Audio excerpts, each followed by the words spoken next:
Hello friends, তোমাদের কাছে নতুন আর একটা রেসিপি নিয়ে চলে এসেছি, চিকেন কষা। ফার্স্টে আমি সবজিগুলোকে কেটে নিয়েছি, আলু, টমেটো কুচি, পেঁয়াজ কুচি, রসুন কুচি, আদা কুচি আর লঙ্কা। তারপরে মাংসটাকে ভালো করে ধুয়ে একটা মশলা বানিয়ে নিয়েছি। তোমরা সর্ষের তেলের মধ্যে লঙ্কার গুঁড়ো, হলুদ গুঁড়ো, তারপরে লবণ দিয়ে ভালো করে চিকেনটাকে ম্যারিনেট করে রাখবে। ম্যারিনেট করে রাখার পরে আমরা মশলা বানিয়ে নেব। যাবতীয় যে লাগে আদা, রসুন, পেঁয়াজ আর টমেটো দিয়ে ভালো করে মশলাটাও হয়ে গেছে। এবার এক সাইডে আমি আলুটাকে ভালো করে নুন হলুদ দিয়ে মাখিয়ে নিচ্ছি।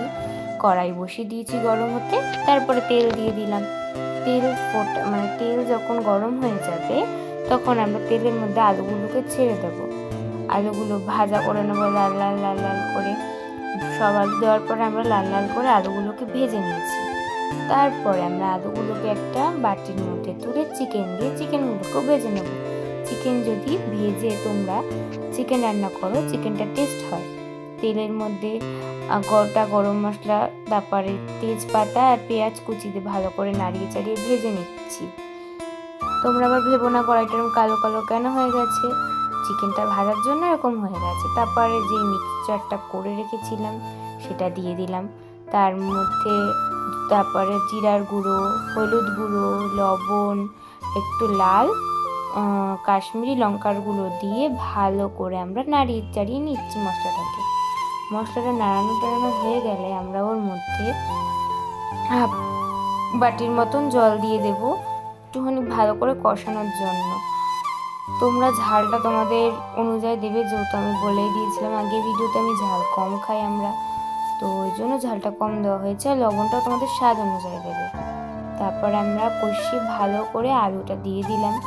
আলু দেওয়ার পরে আমরা ওর মধ্যে আবার নাড়িয়ে চাড়িয়ে কষিয়ে নিচ্ছি। কষানোর পরে আলুটাকে ভালো করে কষিয়ে নিয়েছি, দেখতে পাচ্ছি লাল লাল লাল লাল হয়ে গেছে। তারপরে চিকেনগুলো সব দিয়ে দেবো।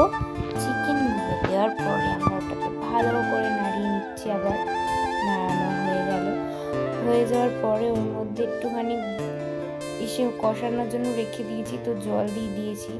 কষানোর জন্য রাখবো, এবার আমরা কষানোর জন্য রেখে দিয়েছি। চিকেনটাকে তোমরা পারলে ঢেকে রাখবে, তো ঢাকলে কষানোটা আরও টেস্ট হয়, বাট আমি ঢেকে রাখিনি, এমনি রেখেছি। দেখতে পাচ্ছ হয়ে গেছে আমাদের। তারপরে আমরা চিকেনের মধ্যে একটু গরম মশলা দিয়ে নিয়েছি। তারপরে গরম মশলা দিয়ে চিকেনটা রেডি করে নিয়েছি। তোমাদের অবশ্যই বলো কেমন হয়েছে। আজকে সারাদিনে অনেক কাজ করতে হয়েছে, যেহেতু মা বাড়ি ছিল না, তাই যা যা আজকে রান্না করেছি তোমাদেরকে শেয়ার করলাম। উচ্ছে ভাজা, ফুলকপি আলু ভাজা, চিকেন। কেমন লাগলো ভিডিওটা, কেমন লেগেছে তোমরাও কমেন্ট করে বলো, এবং বাড়িতে চিকেনটাও ট্রাই করে দেখো। আর তোমাদের সাথে আবার কোনো নতুন ভিডিও নিয়ে আবার দেখা হবে। টাটা।